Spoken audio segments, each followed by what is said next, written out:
যুগে যুগে আপনারা যারা প্রবীণ আছেন সবাই সাক্ষী আছেন।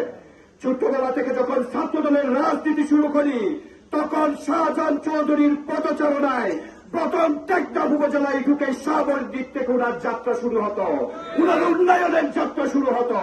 আর যারা শাহজাহান চৌধুরীর উন্নয়ন নিয়ে কথা বলে, রাজনীতিতে আপনারা অনেক বুকার স্বর্গে বসবাস করেন। শাহজাহান চৌধুরীর উন্নয়নের উপর বস্ত্রে বসে শত শত কোটি টাকার মালিক হয়েছে। টেকনাফ উকিয়া টেকনাফের উন্নয়নের যাত্রা শাহজাহান চৌধুরী শুরু করেছে। তারই মসৃণ মস্তদে বসে শত শত কোটি টাকার নিজের পকেটে পড়িয়ে বাংলাদেশের সাবরদ্বীপ সহ টেকনাফ উপজেলার মানুষকে জিম্মি করে দম বন্ধ হওয়া পরিবেশে 17টা বছর রাজত্ব করেছে।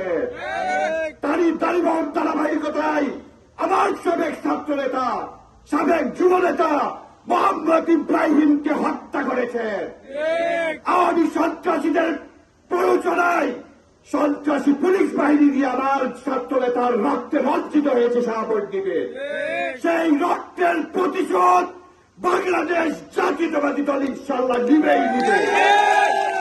উন্নয়নের এবং ভবিষ্যৎ পরিকল্পনার কথা আমাদের প্রিয় নেতা শাহজাহান চৌধুরী আপনাদেরকে দিক নির্দেশনা দিবে।